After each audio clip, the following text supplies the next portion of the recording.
하나님의 말씀을 함께 보도록 하겠습니다. 오늘 말씀은 누가복음 21장 5절로부터 19절 그리고 34절로부터 36절까지 읽도록 하겠습니다. 5절로부터 교독해서 읽도록 하겠습니다. 제가 먼저 읽겠습니다.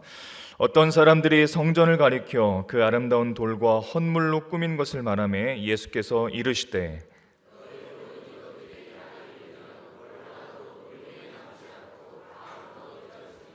그들이 물어 이르되 선생님이여 그러면 어느 때에 이런 일이 있겠사오며 이런 일이 일어나려 할 때에 무슨 징조가 있사오리이까?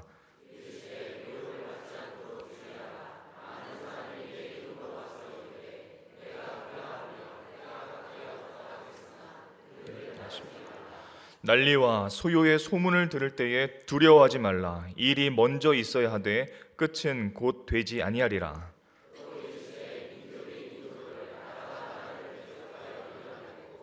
곳곳에 큰 지진과 기근과 전염병이 있겠고 또 무서운 일과 하늘로부터 큰 징조들이 있으리라.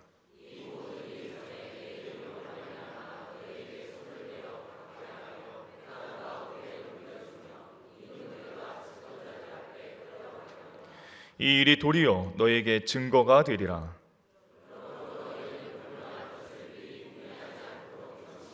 내가 너희의 모든 대적이 능히 대항하거나 변박할 수 없는 구변과 지혜를 너희에게 주리라.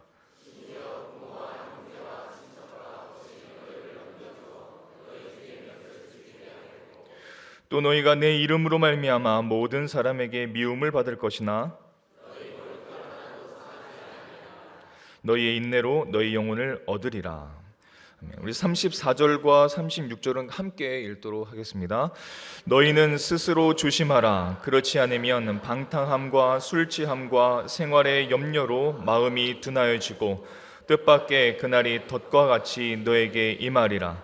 이날은 온 지구상에 거하는 모든 사람에게 임하리라. 이러므로 너희는 장차올 이 모든 일을 능히 피하고 인자 앞에 서도록 항상 기도하며 깨어있으라 하시니라. 아멘. 할렐루야. 우리 양옆으로 다시 한번 인사하겠습니다. 꼭 은혜 받으세요. 인사하겠습니다. 감사합니다. 미국의 JF 케네디 대통령이 40세가 되지 않았을 때에 취임을 하게 되었는데 그때 백악관에 온 첫 손님은 세계적인 부흥사인 빌리 그레엄 목사님이었습니다. 케네디가 목사님에게 이런 질문을 던졌습니다. 목사님, 역사는 지금 어디로 가고 있습니까?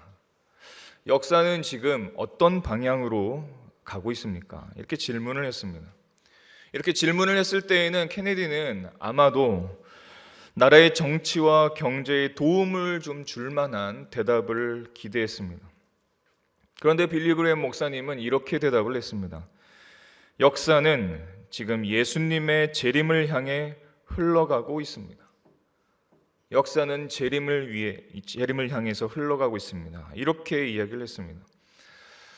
케네디는 이 목사님의 어떻게 보면 그리스도인의 상투적인 말로 일축해 버릴 수 있었지만 이 말을 가슴에 새겼고 기도하면서 국정을 펼쳤다고 합니다. 오늘 본문은 마찬가지로 역사는 예수님의 재림을 향해 가고 있음을 증거하고 있는 본문입니다. 예수님께서는 인류의 모든 구원을 위해서 십자가에서 모든 죄와 허물을 대신 뒤집어 쓰시고 죽으셨지만 3일 만에 부활하셨습니다. 그리고 온 세상에 복음을 전파하라 말씀하신 후에 승천하셔서 하나님 보좌 우편에 앉아 성령으로 우리와 함께하고 계십니다. 마가복음 16장 19절에 말씀합니다. 주 예수께서 말씀을 마치신 후에 하늘로 올려지사 하나님 우편에 앉으시니라 했습니다. 그러나 주님께서는 다시 오신다고 약속하셨습니다. 사도행전 1장 11절 후반부에 말씀합니다.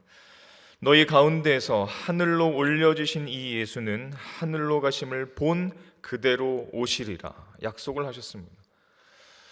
예수님의 다시 오심을 재림이라고 합니다. 그래서 이 재림은 모든 만물의 것들이 정리가 되는 날이고 세상을 심판하시는 날이고 하나님의 모든 구원 계획이 다 완성되는 날입니다. 그리고 재림 직전의 시간을 마지막 때라고 성경은 말씀합니다. 자, 우리들은 이 마지막 때를 보통 오늘의 시점에서 계산을 합니다. 오늘의 시점에서 마지막 때를 계산하다 보니까 그 마지막 때가 참 멀리 있는 것 같아요. 그러나 성경은 다르게 말씀합니다. 히브리서 1장 1절과 2절에 있는 말씀인데 우리 함께 같이 읽도록 하겠습니다. 함께 읽겠습니다. 옛적에 선지자들을 통하여 여러 부분과 여러 모양으로 우리 조상들에게 말씀하신 하나님이 이 모든 날 마지막에는 아들을 통하여 우리에게 말씀하셨으니 이 아들을 만유의 상속자로 세우시고 또 그로 말미암아 모든 세계를 지으셨느니라. 아멘. 구약 때에는 선지자들을 통해서 하나님께서 말씀을 하셨는데 마지막 때가 되면 예수님을 통해서 말씀하신다는 뜻입니다. 다시 말해서 2000년 전에 예수님께서 이 땅에 오셨을 때 이미 마지막 때가 시작되었다는 뜻입니다. 언제요? 2000년 전에 마지막 때가 이미 시작이 된 것입니다. 세상은 어리석습니다. 무지합니다. 그래서 이 예수님의 재림을 아주 먼 이야기로 여기고 당장을 즐기며 살라고 부추깁니다. 그러나 히브리서 말씀이 증거하시는 것처럼 마지막 때는 이미 시작이 되었고 재림은 아주 갑작스럽게 나타나게 될 것입니다. 마태복음 24장에서 36절부터 39절까지는 이렇게 기록을 하고 있습니다. 그러나 그날과 그때는 아무도 모르나니 하늘의 천사들도 아들도 모르고 오직 아버지만 아시느니라. 노아의 때와 같이 인자의 임함도 그러하리라. 홍수 전에 노아가 방수에 들어가던 날까지 사람들이 먹고 마시고 장가들고 시집가고 있으면서 홍수가 나서 그들을 다 멸하기까지 깨닫지 못하였으니 인자의 임함도 이와 같으리라 라고 말씀합니다. 재림 때까지는 두 종류의 사람이 함께 공존을 합니다.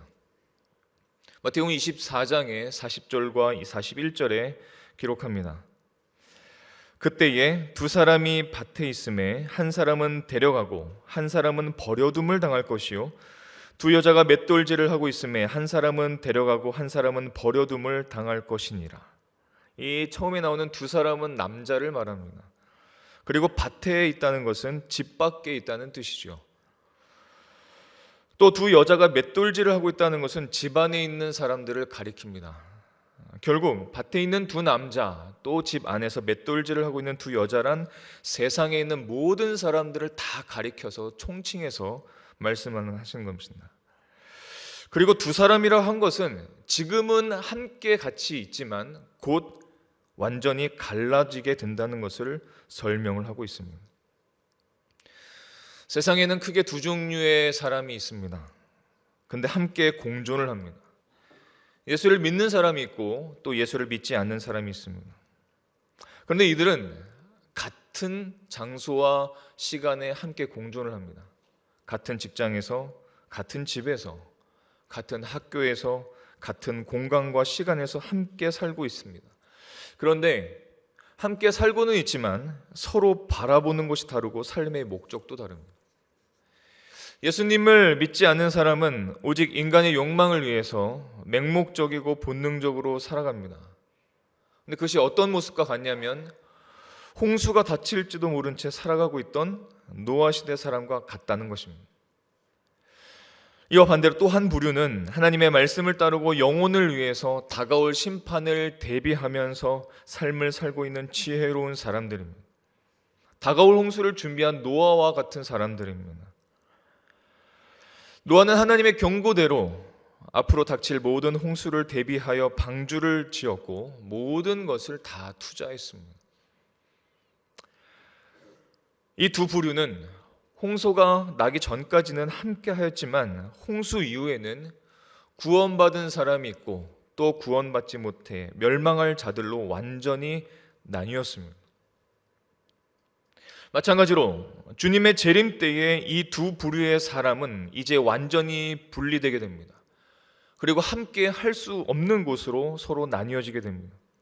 한 부류는 영원한 영광의 나라 천국으로 옮겨집니다. 요한복음 5장 24절에 내가 진실로 진실로 너에게 이르노니 내 말을 듣고 또 나 보내신 이를 믿는 자는 영생을 얻었고 심판에 이르지 아니하나니 사망에서 생명으로 옮겼느니라. 근데 또 한 부류는 지옥 불못으로 나뉘어집니다. 요한계시록 20장 15절에 이렇게 기록합니다. 누구든지 생명책에 기록되지 못한 자는 불못에 던져지더라. 한번 이렇게 분리되면 이제는 영원히 돌이킬 수 없게 된다는 것입니다. 이렇게 반드시 주님의 재림은 모든 사람들에게 닥치게 되지만 사람들은 어리석게도 아직도 깨닫지를 못합니다. 자, 그런데 주님의 제자들도 마찬가지였습니다. 당시 제자들과 예수님을 따르던 수많은 사람들도 이 재림에 대해서 심각하게 생각한 흔적이 성경에 많이 남아있지 않습니다. 별로 없어요. 그래서 주님께서는 오늘 본문에 예루살렘 성전의 무너짐과 함께 이 세상의 무너짐을 함께 말씀하시면서 재림의 징조가 있을 것이니 이 징조들을 통해서 재림을 그리고 이 재림을 깨닫고 곧 오게 됨을 깨닫고 사모하면서 준비하라고 오늘 우리에게 말씀하시고 있는 것입니다. 오늘 5절을 보면 이렇게 기록합니다. 어떤 사람들이 성전을 가리키면서 그 아름다운 돌과 헌물로 꾸민 것을 말했다 이렇게 기록하는데 이들은 예수님의 제자들입니다. 제자들이 예루살렘 성전에서 딱 나오면서 그 성전을 보면서 감탄을 하면서 그 제자 중에 한 사람이 예수님께 이렇게 말하는 겁니다. 주님, 이 성전을 보십시오. 이 완벽하게 만들어진 성전 정말 대단하지 않습니까? 이 성전 건물은 영원히 있겠죠? 이렇게 예수님께 질문을 합니다. 그럴만했습니다. 이 성전은 정말 그럴만했습니다. 이 성전은 헤롯 대왕에 의해서 46년 동안이나 걸려 완성된 성전입니다. 아주 오랫동안 걸려서 만든 성전이죠. 예수님 당시까지도 준공되지 못한 상태인데도 불구하고 화려한 흰 대리석이 다 깔려 있고 또 휘황찬란한 귀금속들로 장식된 아주 감탄스러운 성전이었습니다. 그러니까 예수님의 제자들뿐만 아니라 그 당시에 모든 이스라엘 백성들이 정말 자부심을 가질 만한 대단하고 견고한 건물이었습니다. 사람들은 결코 그 건물, 그 성전은 무너지지 않을 것이라고 확신했습니다. 그런데 주님께서는 충격적인 말씀을 합니다. 오늘 6절에 너희 보는 이것들이 날이 이르면 돌 하나도 돌 위에 남지 않고 다 무너뜨려지리라. 너희들이 보는 이것이 결코 무너지지 않을 것 같은 이 성전이 다 무너질 것이라고 말씀한 것입니다. 제자들이 충격을 받습니다. 그리고 조용히 다가와서 질문을 합니다. 7절입니다. 어느 때에 이런 일이 있겠사오며 이런 일이 일어나려 할 때에 무슨 징조가 있사오리까? 이때 주님께서는 그 때와 시간에 대해서는 말씀하시지 않으시고 징조에 대해서만 말씀을 시작하셨습니다. 실제로 예수님께서 예언하신 그대로 정확하게 AD 70년에 티토 장군이 이끄는 로마 군대가 예루살렘을 완전히 함락시킵니다. 그리고 예수님께서 말씀하신 그대로 돌 위에 돌 하나도 남기지 않고 다 무너뜨립니다. 예루살렘 거리에서 110만 명의 유대인들이 다 학살을 당하고 포로만 10만 명이 되었습니다.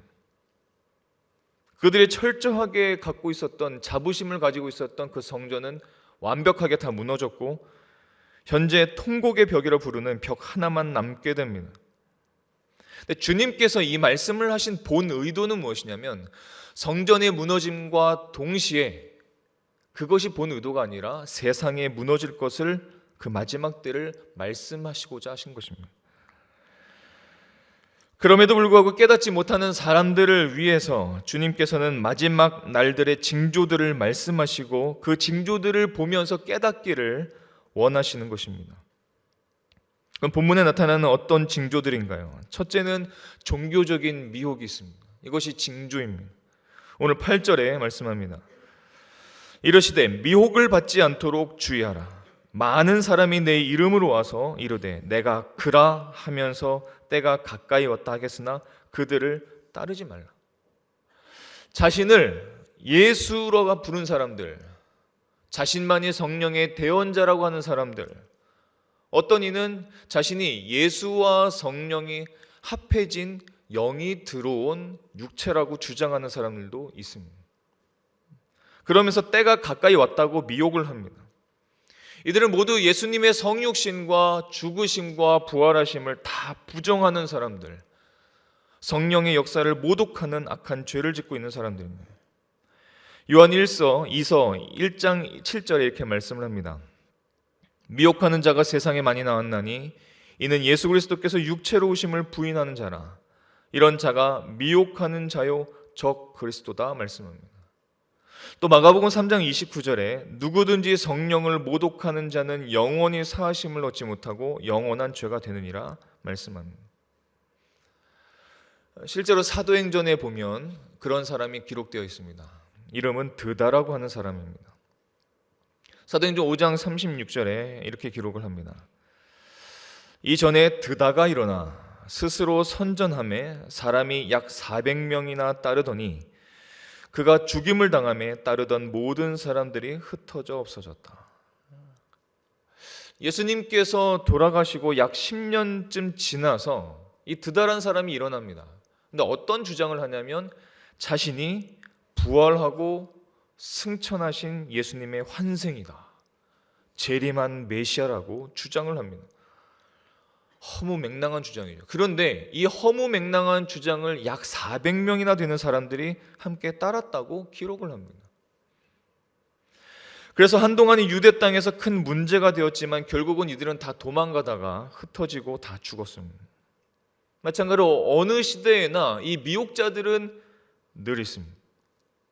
성경이 말씀하시는 것은 재림이 가까우면 가까울수록 이런 사람들이 더 많아질 것이고 더 커지게 될 것이고 다양해질 것이라고 말씀을 합니다.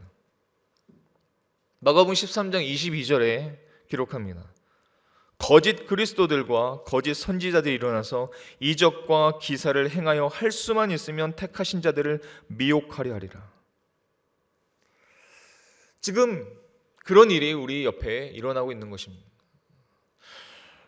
어제도 이단 세미나를 통해서 살펴보았지만 예전에는 쉬쉬하면서 포교하던 이 이단들도 이제는 대놓고 미혹합니다. 전철에서, 마트 앞에서, 우리 자녀들이 다니고 있는 학원 앞에서 아주 점점 교묘하고 친절하게 다가옵니다. 이제는 아예 기성교회 이름을 들먹이고 선교단체 이름을 들먹입니다. 지금 그것이 우리들 앞에 있는 징조입니다. 두 번째 징조는 사회적인 혼란입니다. 오늘 9절에서 10절에서 이렇게 말씀을 합니다. 난리와 소요가 일어나고 민족이 민족을, 나라가 나라를 대적하여 일어나겠다.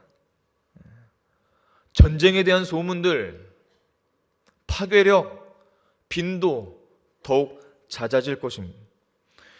물론 주님께서 말씀하신 것처럼 전쟁으로 인해서 이 땅과 이 세계가 끝나는 것은 아닙니다. 주님이 오셔야 끝이 납니다.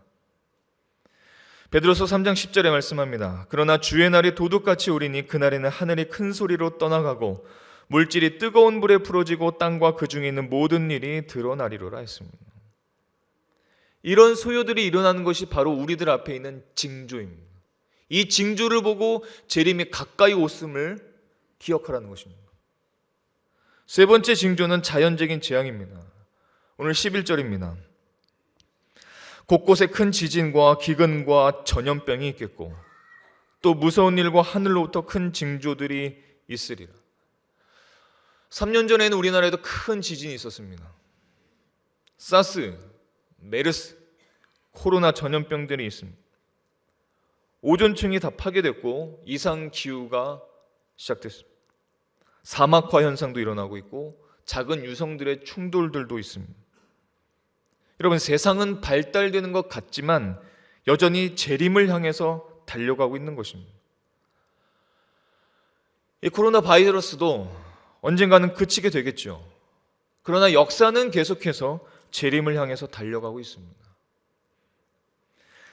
네 번째 징조는 환난과 핍박이 사람에게서 온다는 것입니다. 오늘 12절입니다. 내 이름으로 말미암아 너희에게 손을 대어 박해하며 회당과 옥에 넘겨주며 임금들과 집권자들 앞에 끌어가려니와. 복음으로 말미암아 핍박이 있다는 것입니다. 심지어는 16절과 17절로 보니까 부모와 형제와 친척과 벗이 너희를 넘겨줄 것이다. 너희 중에 며칠 죽이게 하고 모든 사람들에게 미움을 받을 것이라, 이렇게 징조를 말씀합니다. 자, 이런 징조들을 들으면 참 무섭지요. 두렵습니다. 이것이 나에게 닥칠까 봐 두렵습니다. 그러나 주님께서는 달리 말씀합니다. 이 징조들은 단순히 비극이 아닙니다. 오늘 13절과 14절을 보십시오. 이 징조들이 있겠지만 이 일이 도리어 너희에겐 증거가 되리라. 그러므로 너희는 변명할 것을 미리 궁리하지 않도록 명심하라. 무슨 말씀입니까?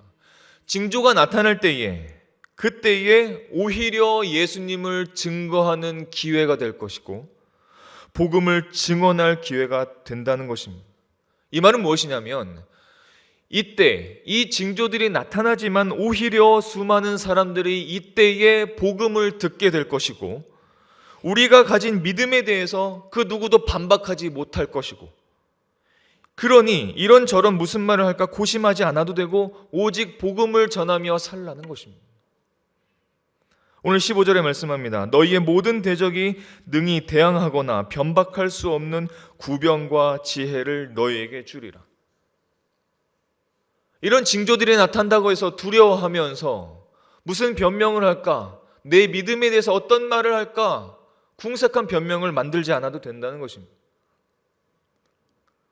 이 징조들이 나타날 때는 복음을 증거하는 기회가 되는 것이고 우리는 복음의 확신을 갖게 되는 시간이 되는 것이고 믿음이 오히려 견고해지는 것이고 복음이 순수해지는 것이고 교회가 부흥할 수 있다는 것입니다.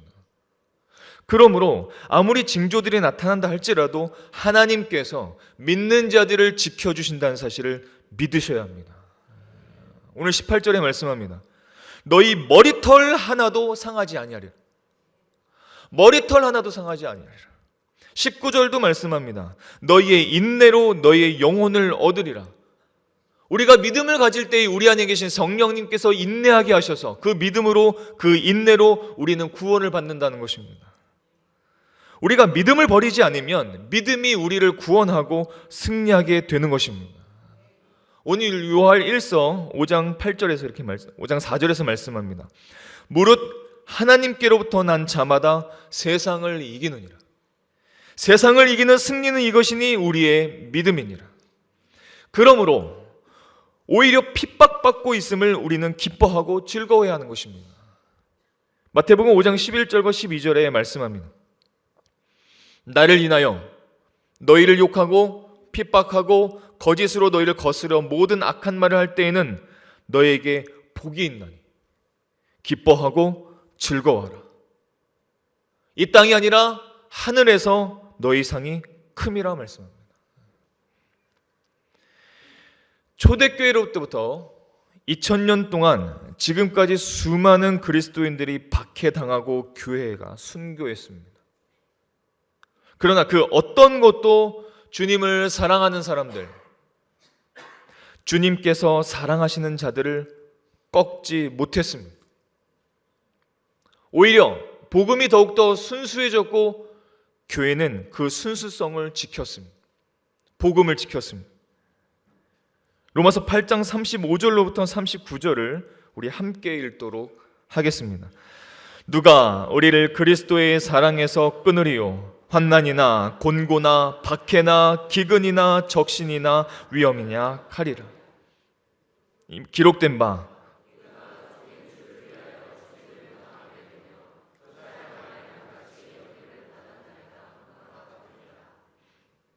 계속해서 읽겠습니다.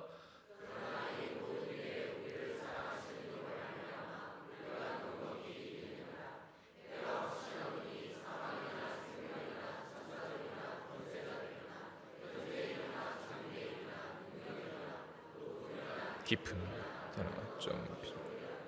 우리 주 그리스도 예수 안에 있는 하나님의 사랑에서 끊을 수 없는 아멘. 보이는 문제들, 보이지 않는 문제들이 우리 앞에 많아도 그 모든 것들이 우리로 하여금 하나님의 사랑에서 끊을 수 없다는 것입니다. 하나님이 보호하시기 때문입니다. 성령님께서 우리를 인도해 주시기 때문입니다. 그러므로 종말의 때가 가까이 왔음을 우리는 깨달았다면 두려워하지 말고 이제는 준비해야 합니다. 여러분, 결혼식을 하지요. 근데 결혼식을 앞둔 사람이 두려움에 떨면서 준비합니까? 나 결혼하면 이제 죽었구나. 결혼하면 내 인생이 다 끝났구나. 이렇게 하면서 두려워 떨면서 준비하는 결혼식이 있습니까? 아니죠. 기뻐하면서 부지런히 결혼식을 준비합니다. 예수님의 재림이 이와 같습니다. 예수님의 재림은 신랑 되시는 예수님과 신부 되는 믿는 자가 영원히 연합하는 결혼식과 같은 것입니다. 그러면 이 재림을 우리는 기쁨으로 즐거움으로 준비할 수 있는 것입니다. 그럼 우리는 구체적으로 무엇을 준비할까요? 첫째는 무엇보다도 구원만큼은 확실해야 합니다. 내가 예수를 정말로 구원자로 믿고 있는지 지금 이 시간 확인하십시오. 지금 이 자리에서 확인하십시오. 집에 가서 하지 마시고 말씀을 들으실 때 확인하시죠. 정말 내가 예수님을 믿고 내 안에 성령님께서 거하시고 계신지를 확인하십시오. 고린도서 13장 5절에는 말씀합니다. 너희는 믿음에 있는가 너희 자신을 시험하고 너희 자신을 확증하라. 예수 그리스도께서 너희 안에 계신 줄을 너희가 스스로 알지 못하느냐. 그렇지 않으면 너희는 버림받은 자니라. 주님께서는 우리 모두가 버림받지 않고 다 구원받기를 원하시는 것입니다. 둘째로 두려운 마음을 버리십시오. 오늘 9절에 난리와 소요의 소문을 들을 때에 두려워하지 말라라고 말씀합니다. 이 일이 먼저 있어야 하되 끝은 곧 되지 아니하리라. 현대인의 성경 버전을 보면 이렇게 말씀합니다. 난리와 전쟁 소문을 듣더라도 두려워하지 말아라. 이런 일이 일어날 테지만 당장 종말이 오는 것은 아니다. 이렇게 말씀합니다. 요즘 사람들의 마음이 강팍하다고 합니다. 이 강팍한 마음의 표면적인 이유는 두려움 때문입니다. 그러나 근본적인 원인은 그 사람 가슴에 십자가가 없기 때문입니다. 그래서 두려운 거예요.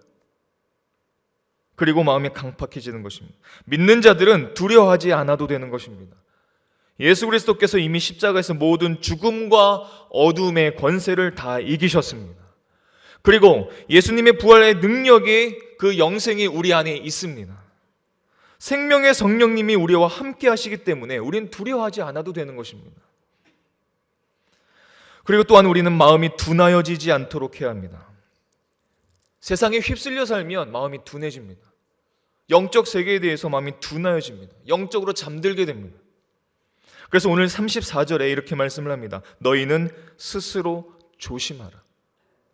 영적으로 잠들고 있는지 무감각해지고 있는지 조심하라는 것입니다. 무엇을 조심해야 됩니까? 우리가 조심해야 될 것은 사람이 아닙니다. 우리가 조심해야 될 것은 영적인 원수들입니다.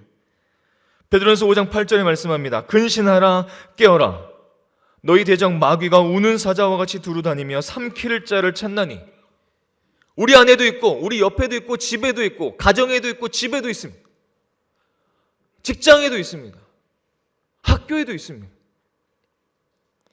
우리의 대적 마귀가 우리를 언제 삼킬지 모릅니다. 또 에베소서 6장 12절에 말씀합니다. 우리의 씨름은 혈과 육을 상대하는 것이 아니요 통치자들과 권세들과 이 어둠의 세상 주관자들과 하늘에 있는 악의 영들을 상대함이라 했습니다. 여러분, 교회 다니니까 주일 예배 드렸으니까 괜찮겠지. 이건 무방비로 사단에게 자신을 내어주는 꼴입니다. 넷째로, 말씀을 가까이에서 그 말씀이 내 삶 속에 깊이 뿌리 내려야 합니다.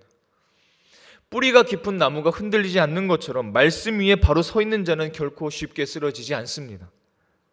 잠언 7장 24절과 25절에 말씀합니다. 이제 아들들아 내 말을 듣고 내 입의 말을 주의하라. 네 마음이 음녀의 길로 치우치지 말며 그 길에 미혹되지 말지어다. 하나님의 말씀이 우리를 지켜주시는 것입니다. 하나님의 말씀이 우리를 미혹당하지 않도록 도와주십니다. 어제 이단 세미나에서 나왔지만 이 위조 지폐 감별사들 이야기가 나왔습니다. 이 위조 지폐 감별사들이 진짜 돈을 감별해내는 가장 좋은 방법이 무엇일까요? 수없이 많은 이 위조 지폐들을 많이 보고 그에 대한 정보를 많이 가지는 것일까요? 그렇지 않습니다. 이 감별사들이 하는 일은 하나입니다. 진짜 돈을 계속 보는 거예요. 진짜 돈을 계속 봅니다. 가짜 수없이 많은 위조 지폐를 보면서 이건 잘못됐구나, 이건 잘못됐구나, 이것이 무엇이 잘못됐구나 이런 걸 보지 않습니다. 계속해서 진짜 돈만 계속 쳐다봅니다. 그러면 위조 지폐가 나타나서 그것을 볼 때에 뭐가 틀렸는지를 쉽게 본다는 거예요. 말씀이 똑같습니다. 마찬가지로 말씀에 바로 서면, 내 인생의 진리 위에 바로 서면 이단이나 사이비들이 우리 주변에 닥친다 할지라도 우리는 분별할 수 있는 것입니다. 그 말씀이 내 안에 계신 성령님이 분별할 수 있도록 도와주시기 때문입니다. 그러므로 두려워하지 말고 말씀을 사모하시기를 축복합니다. 마지막으로 날마다 기도하며 깨어 있어야 합니다. 오늘 36절에 말씀합니다. 이러므로 너희는 장차 올 이 모든 일을 능히 피하고 인자 앞에 서도록 항상 기도하며 깨어 있으라. 기도하지 않고는 깨어 있을 수 없습니다. 기도 없이는 주님을 볼 수 없습니다. 기도 없이는 예수님의 재림도 사모할 수 없습니다. 데살로니가전서 5장 6절에는 이렇게 말씀합니다. 그러므로 우리는 다른 이들과 같이 자지 말고 오직 깨어 정신을 차릴지라. 여러분, 우리가 기도할 때에 성령님께서는 우리가 영적으로 잠들지 않도록 도와주십니다. 그리고 이 세상을 따르지 않도록 우리를 분별력을 더해 주시고 우리가 깨어서 주님 오실 날을, 그 재림을 준비할 수 있도록 도와주시는 것입니다. 오래전에 한 여류 문학가이자 한 교회 신실한 집사이셨던 분께서 어느 날 암 진단을 받습니다. 근데 암 진단을 받았는데 6개월밖에 남지 않았다는 거예요. 근데 그분이 평소에 기도에 힘쓰고 하나님의 말씀을 사모하는 말씀을 붙들었던 분입니다. 그래서 이분이 처음에는 좀 떨렸지만, 두려웠지만 공포에 휩싸이지 않고 생각을 합니다. 6개월을 어떻게 하면 하나님 앞에 잘 살 수 있을까? 고민하고 마지막 날을 준비하기 시작했습니다. 일단 꾼 돈을 갚기 시작했고, 또 만나볼 사람들을 만나보고 시작했고, 관계가 서먹하며 망가졌던 그 관계들의 사람들을 만나서 오해를 풀기 시작했고, 또 식사를 대접하며 주변 정리를 시작했습니다. 그러다 보니까 시간 6개월이 다 갔어요. 근데 6개월이 다 되었는데 병세가 더 나빠지지 않는 겁니다. 그래서 주변 사람들이 다른 병원에 가서 다시 한번 진찰을 받아보라, 검사해보라 하니까 다른 병원에 가서 진단을 받았더니 오진이라는 겁니다. 암이 아니라는 거예요. 황당하지요. 그래서 주변에 있는 가족들과 사람들이 이 집사님께 말합니다. 억울하지도 않냐고, 그동안 쓴 돈이 어디냐고, 정신적인 손해가 억울하지 않느냐고 하니까 이 집사님이 이렇게 대답을 합니다. 아니죠. 저는 지나간 6개월이 제일 행복했습니다. 지금까지 살아왔던 모든 일생 중에서 내 인생을 그렇게 진지하게 살아간 때가 없었습니다. 이 마음을 계속 가지고 나머지 일생을 살아갈 수 있도록 기도해 주십시오. 주님께서 약속하셨다면 반드시 주님은 영광 가운데 다시 오실 것입니다. 중요한 것은 이것입니다. 주님께서 우리가 자주 이 징조들을 까먹고 재림을 잊고 사니까 이 징조들을 계속 보여주시는 거예요. 그럴 때에 이 징조들을 그냥 흘려보내지 않아야 합니다. 그리고 재림을 사모해야 하는 것입니다. 그분이 언제 오시더라도 저와 여러분이 주님 앞에 구원받은 자로 서기를 축복합니다. 그리고 하루하루의 삶에 매달려서 두려워할 것이 아니라 말씀을 붙들고 기도로 깨어있다면 우리는 반드시 승리하고 성공하는 인생이 될 줄로 믿습니다. 주님께서 다시 오시는 그날에 영혼의 성공자로 영원토록 주님과 함께 살게 되시기를 우리 주 예수 그리스도의 이름으로 축복합니다. 함께 기도하겠습니다. 기도하실 때 그렇습니다. 주님은 반드시 다시 오십니다. 그때 주님 앞에 합당한 자로 설 수 있기를 원합니다. 구원의 확신을 우리에게 주시고 말씀과 기도로 깨어있는 신앙 될 수 있도록 도와주시옵소서. 우리 다 함께 통성으로 기도하겠습니다. 하나님 아버지 감사합니다. 우리가 주님과 함께 살아갈 수 있도록 인도하여 주시니 감사합니다. 주님께서 반드시 다시 오실 텐데 우리가 주님 앞에 온전히 깨어있는 인생 되어지기를 원합니다. 주님께서 징조를 통해서 우리에게 보여주실 때에 우리가 주님과 함께 영원히 살아갈 구원받은 자로 살 수 있도록 우리를 도와주시옵소서. 하나님 아버지, 주님의 재림 앞에 우리는 반드시 합당한 자로 설기를 원합니다. 주님의 모든 사람들이 하나님 앞에 설 텐데 우리가 하나님 앞에 합당한 사람으로 설 수 있도록 도와주시고 구원의 확신을 주시고 기도하여 깨어있는 우리의 신앙이 될 수 있도록 우리를 도와주시옵소서. 새 세상을 향하여서 살던 우리의 인생을 주님 앞에 돌이키고 오직 말씀으로 기도로 살아가는 우리의 인생이 될 수 있도록 도와주시옵소서. 하나님의 말씀을 경외함으로 순종하는 우리가 될 수 있도록 우리를 도와주시옵소서. 성령님 우리와 함께하여 주시옵소서. 우리 다시 한번 기도하시겠습니다.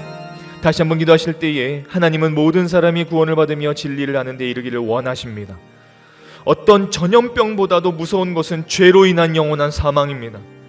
우리 주위엔 아직도 사망 가운데 있는 사람들이 많습니다. 우리 교회와 우리들이 복음을 증거하는 일에 쓰임받는 인생 될 수 있도록 인도해달라고 또 생각나시는 전도 대상자들을 축복하며 다시 한번 기도하겠습니다.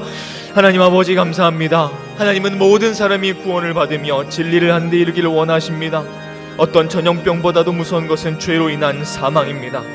하나님 아버지, 아직도 사망 가운데 있는 모든 사람들 하나님 저들에게 복음을 전할 수 있도록 도와주시고 성령으로 말미암아 우리가 복음을 전할 때에 성령 충만하여 말씀을 전할 때에 우리가 복음을 전하는 그 사람들이 주님 앞에 돌아와 예배하며 하나님을 아는 놀라운 구원의 역사가 일어날 수 있도록 주님께서 도와주시옵소서. 우리 전도 대상들을 축복하며 기도합니다. 성령 하나님, 우리를 사용하여 주시고 우리 주변에 있는 죽음 가운데 있는 사람들이 우리의 복음 전함을 통하여서 주님 앞에 돌아와 예배할 수 있도록 도와주시고 저들의 모든 주장과 우상 숭배를 다 내려놓고 승리하는 영혼, 성공하는 영혼이 될 수 있도록 우리를 도와주시옵소서. 감사드리며 예수님의 이름으로 기도합니다.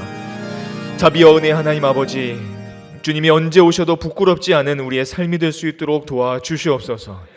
지금은 뛰고 있는 호흡이지만 언제라도 그 호흡은 멎고 주님 앞에 서서 내 삶을 결산하게 될 텐데 그 순간에 내 인생이 주님 앞에 부끄럽지 않은 인생, 주님 섬기고 주님 증거하다가 살아온 주님 앞에 칭찬받는 삶 되도록 우리를 도와주시옵소서.